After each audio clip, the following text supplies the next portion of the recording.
이전 본문에서 예수님은 율법의 울타리 역할을 하던 장로의 전통을 무너뜨리십니다. 특히 장로의 전통의 핵심인 정결법을 신랄하게 비판하십니다. 무엇이든지 밖에서 사람에게로 들어가는 것은 능히 사람을 더럽게 하지 못한다. 유대인이 목숨처럼 여기던 정결법을 이처럼 비판하심으로써 예수님은 돌아올 수 없는 강을 건너게 되고 결국은 유대인과 멀어지게 되십니다. 이제 예수님은 과연 어떤 행보를 보이실까? 우리 마가복음 7장 24절을 다 같이 읽겠습니다. 다 같이 읽습니다. 시작. 예수께서 일어나사 거기를 떠나 두로 지방으로 가서 한 집에 들어가 아무도 모르게 하시려 하나 숨길 수 없더라. 아멘. 예수께서 일어나사 거기를 떠나라고 합니다. 거기를 떠났다. 거기는 아마 직전 본문에서 예수님이 제자들과 함께 들어가셨던 집인 것 같습니다. 그 집에서 예수님은 내부인인 제자들에게 비유에 대한 추가 가르침을 베푸십니다. 그리고 이제 거기를 떠나 두로 지방으로 가십니다. 이 두로는 이스라엘의 북쪽에 위치한 갈릴리의 북서쪽에 위치한 이방의 도시입니다. 이스라엘 중에 북쪽에 갈릴리가 있고 그리고 그 갈릴리에서 다시 북서쪽으로 가면 두로라는 시가 있습니다. 이 두로는 시리아의 커다란 항구 도시로 오랫동안 중요한 상업 도시로 존재해 왔습니다. 쉽게 말해 유명한 이방의 항구 도시입니다. 그런데 이 도시는 구약 시절부터 이스라엘의 적대 세력으로 매우 유명한 곳이었습니다. 유대인이었던 요세푸스는 이 두로를 이렇게 평가합니다. 다들 알다시피 우리의 제일 철천지 원수다. 우리의 제일 철천지 원수다. 그런 곳으로 예수님이 가셨던 겁니다. 그러면 예수님은 왜 그런 곳으로 가셨을까? 24절 중반을 보십시오. 두로 지방으로 가서 한 집에 들어가 아무도 모르게 하시려 하나 숨길 수 없더라. 두로 지방으로 가서, 즉 두로시로는 들어가신 것 같지는 않고요, 두로에 영향력이 미치는 근방의 어떤 곳으로 가셔서 그곳에 있던 한 집에 들어가신 것 같습니다. 그리고 본문을 보시면 아무도 모르게 하시려 하나 숨길 수가 없었다라고 합니다. 아마 추측하기로 예수님이 너무 시달리시다 보니 쉬려고 하셨던 것 같습니다. 하지만 그곳이 이스라엘이 원수로 여기던 두로 지역이라는 것이 의미심장합니다.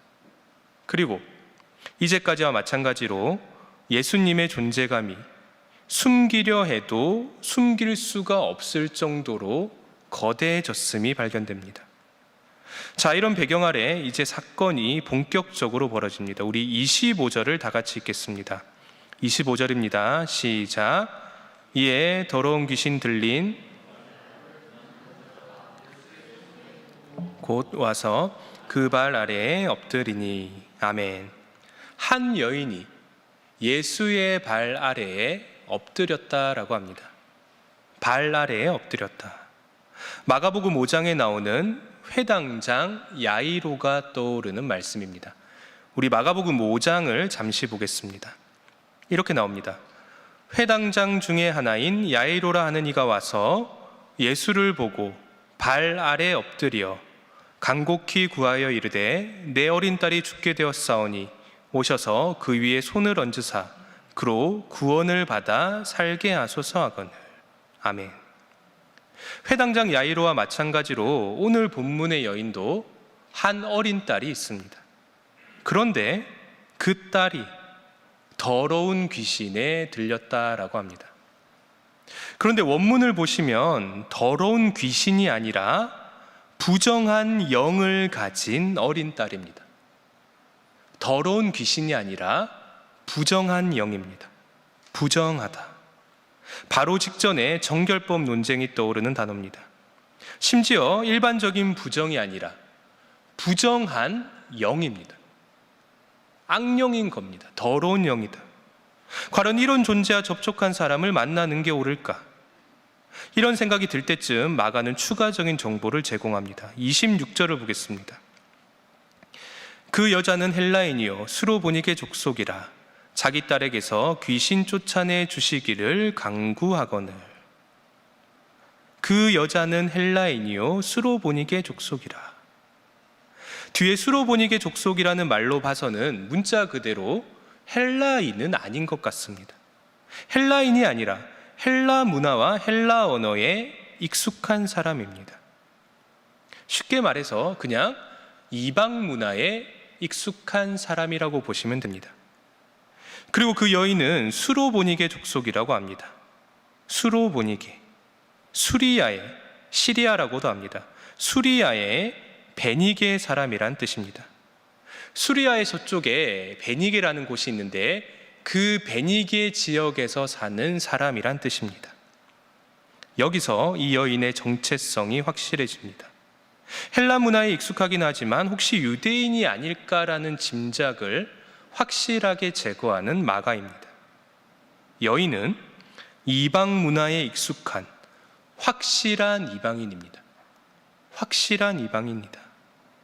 정리를 하면 오늘 본문의 여인은 부정한 영과 접촉했으며 유대 문화가 아니라 유대인 기준으로 부정한 헬라 문화에 노출되었으며 심지어 유대인의 원수 지역에 사는 확실한 부정한 이방인입니다. 이 정도면 당시 경멸을 받던 세리조차도 눈살을 찌푸릴 만한 존재입니다. 당시 세리가 더럽다라고 여겨졌는데 그 더러운 세리조차도 눈살을 찌푸릴 만한 존재입니다. 그 부정하고도 부정하며 부정한 존재가 외칩니다. 내 딸에게서 귀신을 쫓아내 주십시오. 원문을 보시면 여기서는 부정한 영이라고 안 하고 정확하게 다이모니온이라고 합니다. 뜻은 귀신입니다. 또는 악령입니다. 참고로 이런 단어들의 교차 사용을 보면 분명 마가는 앞에 나온 본문을 신경을 쓰고 있는 것 같습니다. 앞에서는 귀신이라고 할 수 있었는데 굳이 부정한 영을 썼었죠. 그리고 여기서는 정확하게 귀신이라고 합니다. 분명 정결법을 신경 쓰고 있는 마가입니다. 아무튼 여인은 예수님에게 자신의 딸에게 있는 귀신을 쫓아내 달라고 합니다. 과연 예수님은 뭐라고 답변을 하실까?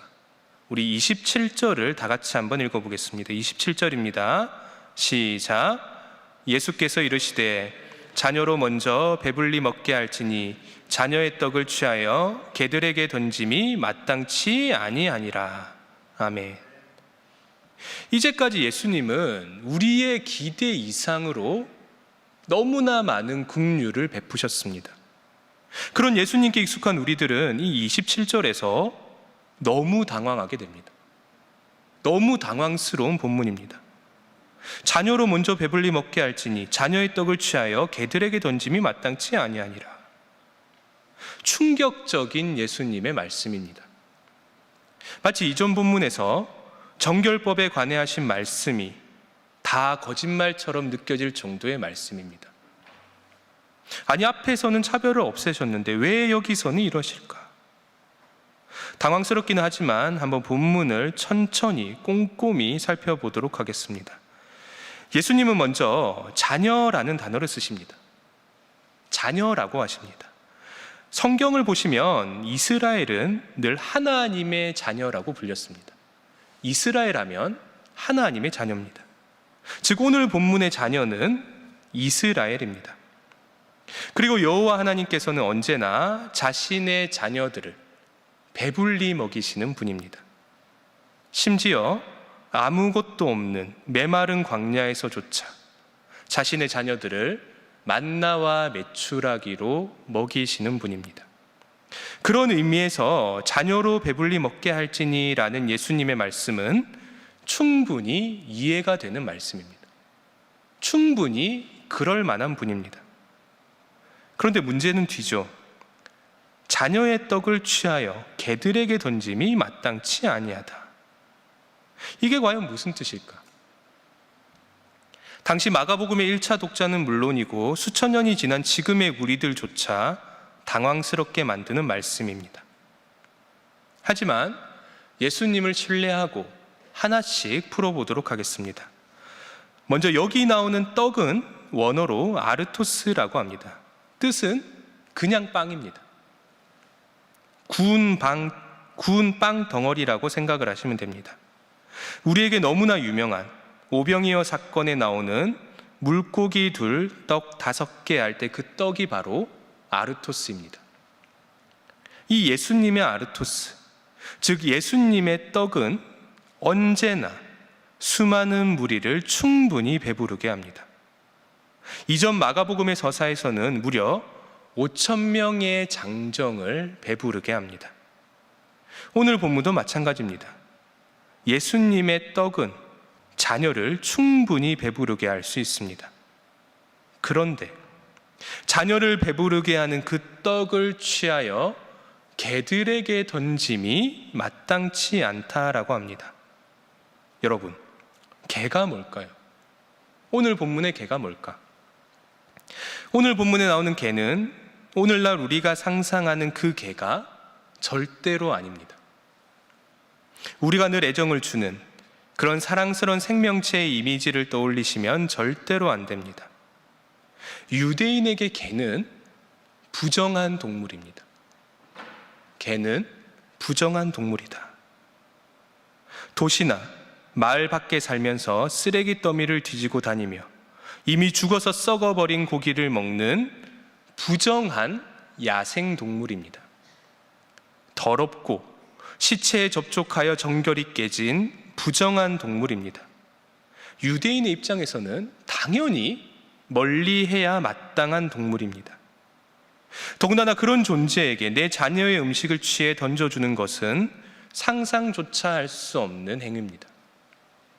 그래서 예수님이 말씀을 하시는 겁니다. 자녀의 떡을 취하여 개들에게 던짐이 마땅치 아니하다. 여러분, 이런 예수님의 말씀을 들은 여인의 심정이 어떨까요?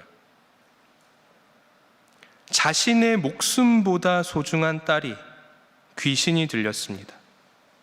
이런 딸을 가진 여인의 인생이 어땠을까? 오늘 본문의 여인은 아마 안 해본 시도가 없었을 겁니다. 온갖 시도를 다 해봤을 겁니다. 그래도 차도가 없으니까 예수님을 찾아왔겠죠. 그런데 예수님이 내 딸을 개라고 합니다. 여인의 심정이 어땠을까? 종교개혁자 루터는 이 27절을 보고 다음과 같이 말합니다. 신앙을 천갈래 만갈래 찢어놓는 천둥 같은 예수의 거절이었다. 과연 여러분이 오늘 본문의 여인이라면 이런 예수님의 말씀에 어떤 반응을 하시겠습니까? 우리 28절을 다 같이 한번 읽어보겠습니다. 28절입니다. 시작. 여자가 대답하여 이르되 부스러기를 먹나이다. 아멘. 여인의 첫 번째 대답이 무엇입니까? 주여 올소이다. 주여 올소이다입니다. 여인의 이러한 반응은 마가복음에서 기념비적인 반응입니다. 이제까지 모든 사람은 예수님의 비유를 이해하지 못했습니다. 심지어 내부인 중에 내부인인 제자들조차도 예수님의 비유를 이해하지 못해 질문을 합니다. 늘 질문을 합니다. 그에 반해 여인은 예수님의 비유를 이해하는 것처럼 보입니다. 주여 올소이다. 그리고 여인은 자신의 생각을 말하는 것이 아니라 예수님의 비유 속으로 들어갑니다. 상 아래 개들도 아이들이 먹던 부스러기를 먹나이다. 먼저 여인은 상 아래 개들이라고 합니다. 여기서 뭔가 변화가 일어남을 눈치채셔야 합니다. 이미 말씀을 드렸다시피 유대인이 인지하고 있는 개는 쓰레기 더미를 뒤지며 썩은 고기를 먹는 야생 동물입니다. 야생을 떠돌던 동물인 겁니다. 그런데 여인은 분명 상 아래에 있는 개라고 합니다. 즉, 집 밖이 아니라 집 안에 있는 존재라는 말입니다. 이러한 점은 사실 원어를 보면 더 밝히 보입니다. 개는 본래 헬라어로 퀴온이라고 합니다. 퀴온이라고 합니다. 그런데 여인은 오늘 본문에서 조금 다른 단어를 씁니다. 어떤 단어를 쓰냐? 퀴온이 아니라 퀴나리온이라고 합니다. 뜻은 개가 아니라 강아지입니다. 보통 이런 단어를 지소사라고 하는데요. 지소사는 어떤 존재를 애칭으로 부르거나 친의 뜻을 담아 부를 때 사용하는 단어입니다. 예를 들어 개의 새끼는 지소사로 강아지라고 합니다. 그리고 말의 새끼는 지소사로 망아지라고 합니다. 어감이 완전히 다른 단어입니다. 이처럼 오늘 본문의 여인이 이런 지소사를 사용합니다. 이게 무슨 의미일까?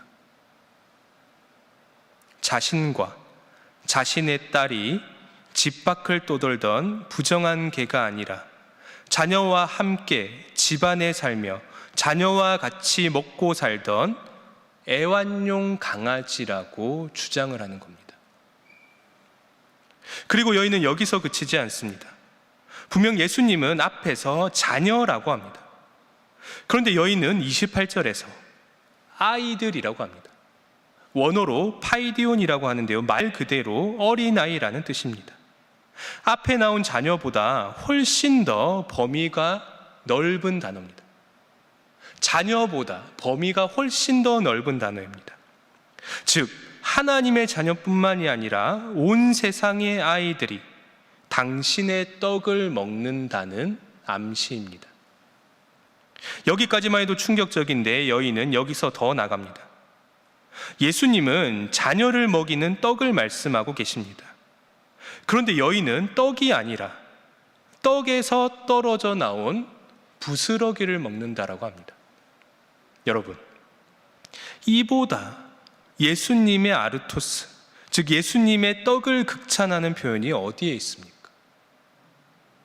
이보다 예수님이 베푸시는 떡을 극찬하는 표현이 있을까? 예수님의 떡이 너무나 능력이 있고 너무나 풍성해서 그것을 먹고도 12광줄이나 남음을 이미 믿고 있는 여인입니다. 이미 믿고 있는 겁니다. 자녀뿐만이 아니라 온 세상의 아이들이 먹고도 남음이 있어 그 부스러기가 떨어지며 그 부스러기조차도 자신의 딸을 구원하고도 남음이 있다라고 선포하는 여인입니다. 여인의 위대한 믿음입니다. 과연 이런 대답에 예수님은 어떤 대답을 하실까? 우리 29절을 다 같이 읽겠습니다. 29절입니다. 시작. 예수께서 이르시되 이 말을 하였으니 돌아가라. 귀신이 내 딸에게서 나갔느니라 하시매. 아멘. 돌아가라. 귀신이 내 딸에게서 나갔느니라. 예수님은 굳이 여인의 딸을 찾아가지 않습니다. 보이지도 않는 곳에 있는 여인의 딸을 먼 거리에서 고치시는 예수님입니다. 이 모습을 보고 우리는 여인의 큰 믿음을 보시고 그에 상응하는 큰 응답을 예수님이 내려주셨다라고 밖에 평가하지 않을 수 없겠습니다. 여인의 큰 믿음을 보시고 그에 상응하는 큰 응답을 주께서 내려주셨다입니다. 자, 이제 마지막 30절입니다. 여자가 집에 돌아가 본즉 아이가 침상에 누웠고 귀신이 나갔더라. 아멘. 오늘 본문의 여인은 예수님의 말씀에 토 하나 달지 않습니다. 아니, 예수님, 그래도 우리 집에는 오셔야 하는 거 아닙니까? 손을 대시고 통성기도는 해주셔야 하는 거 아닙니까? 이런 말을 전혀 하지 않습니다. 토 하나 달지 않고 그대로 집으로 돌아갑니다. 그리고 집으로 돌아가 본즉 무엇을 봅니까? 아이가 침상에 누웠고, 이 부분을 직역하면 이렇습니다. 아이가 침상에 던져져 있었다입니다. 던지다의 수동태가 쓰입니다. 즉 던짐을 당한 상태로 침대에 있었다입니다. 너무 어색하죠. 원어로 보면 너무 어색한 문장입니다. 왜 이런 어색한 문장을 썼을까? 눈치가 빠른 분은 이미 짐작을 하셨겠지만 30절에 나오는 이 던지다는 오늘 본문 앞에서 예수님이 말씀하셨던 개에게 던짐이 마땅치 아니하니라 할 때 던짐과 똑같은 단어입니다. 예수님이 앞에서 하셨던 던짐이 마땅치 아니하니라, 이 던짐과 똑같은 단어입니다. 예수님의 비유를 정확하게 떠올리게 하는 30절의 말씀입니다. 정말로 예수님은, 사랑이 크시고 은혜가 많으신 예수님은 퀴나리온에게, 자녀에게 먹일 떡을 정말로 던지셨던 것입니다. 자, 이렇게 오늘의 본문이 끝이 납니다. 말씀을 맺겠습니다. 이전 본문에서 예수님은 이방 선교의 걸림돌이던 정결법을 정리하십니다. 온전히 하셨죠. 그리고 예수님은 그렇게 말씀만 하신 것이 아니라 부정한 영에 접촉하고 부정한 땅에 살던 부정한 이방 여인을 만나시고 그 여인의 가정을 구원하십니다. 참으로 하나님의 은총을 흘러 들어가게 하신 예수님입니다. 이게 바로 제사장의 역할입니다. 제사장은 다리의 역할을 하는 자입니다. 이게 바로 오늘날 우리의 교회가 해야만 하는 일입니다. 부정한 자에게 하나님의 은총을 흘러 들어가게 해야 한다. 그런데 여기서 조금은 조심해야 할 점이 있습니다. 예수님이 이전부터 있었던 원칙을 바꾸지는 않으셨다는 겁니다. 한번 27절을 다시 보시길 바랍니다. 이렇게 나옵니다. 예수께서 이르시되 자녀로 언제? 먼저 배불리 먹게 할지니라고 합니다. 먼저 배불리 먹게 할지니. 자녀가 먼저 배불리 먹게 됩니다. 이에 대해 이방인인 여인은 전혀 부정하지 않습니다. 그리고 실제로 마가복음에서 예수님은 늘 유대인에게 먼저 복음을 전하십니다. 실제로 로마서를 보면 이렇게 나옵니다. 내가 복음을 부끄러워하지 아니하노니 이 복음은 모든 믿는 자에게 구원을 주시는 하나님의 능력이 됨이라. 먼저는 유대인에게요 그리고 헬라인에게로다. 아멘. 먼저는 유대인에게입니다. 이게 원칙입니다. 하나님이 정하신 원칙입니다.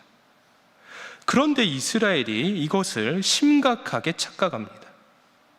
먼저는 유대인에게요, 다음은 헬라인에게로다. 이게 하나님의 원칙인데 이 원칙을 오직 유대인에게요, 이방인은 배제된다로 착각을 합니다. 여러분, 먼저는 배제가 아닙니다. 단순한 순서의 문제입니다. 그런데 종종 먼저 믿는 사람들이 자신의 우선권을 타인에 대한 배제로 여깁니다. 여러분, 하나님의 나라는 오히려 먼저 된 자가 나중될 수도 있는 세상입니다.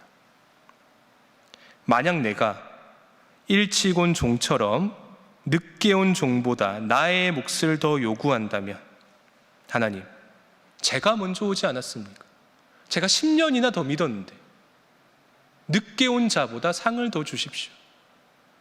이렇게 나의 몫을 더 요구한다면 그 순간 하나님과 우리의 관계는 은혜의 관계가 아니라 계산의 관계로 변질이 될 겁니다. 여러분, 먼저라는 것은 절대로 타인에 대한 배제가 아닙니다. 특히 신앙이 오래되고 믿음이 좋은 사람이 경계해야 하는 부분입니다. 먼저는 타인에 대한 배제가 아니다. 이게 첫 번째로 명심해야 할 부분입니다. 그리고 둘째로 주목해서 봐야 할 점은 수로보니게 여인의 믿음입니다. 오늘 이야기를 읽은 모든 사람들은 이런 생각을 합니다. 나도 저 여인처럼 되고 싶다. 그래서 하나님께 큰 은혜를 받고 싶다. 그러면 여인은 어떻게 그런 은혜를 받을 수 있었을까? 첫째로 여인은 하나님의 말씀에 집중했습니다. 오늘 본문에서 여인은 개가 아니라 강아지라고 표현하며 이방인인 자신과 자신의 딸을 주인과 함께 거하는 존재로 그립니다. 놀라운 사고방식입니다. 그런데 이게 스스로의 생각일까? 여인이 생각한 걸까? 절대로 그렇지 않습니다. 이미 여인이 말하기 전에 27절에서 예수님이 퀴나리온이라는 지소사를 먼저 쓰십니다. 먼저 힌트를 주신 겁니다. 만약 여인이 예수님의 말씀을 대충 겉으로만 듣고 자신을 무시하는 것만 같은 그 뉘앙스만 듣고 실망을 했다면 예수님이 주신 이 힌트를 발견하지 못했을 겁니다. 여러분, 말씀을 신뢰하셔야만 합니다. 하나님의 말씀이니 성경을 집중하고 꼼꼼히 보셔야 합니다. 그냥 말씀이 아니라 위대한 하나님의 말씀입니다. 그리고 두 번째로 이 여인은 예수님의 말씀을 그대로 믿습니다. 실제로 여인은 오늘 본문에서 예수님의 말씀에 입각하여 자신을 그 비유 속의 인물로 그립니다. 이 말은 이미 예수님의 말씀을 절대적으로 믿고 신뢰하고 있다라는 증거입니다. 이 여인은 자신만의 생각을 고집하지 않았고 예수님의 말씀에 실망하지도 않습니다.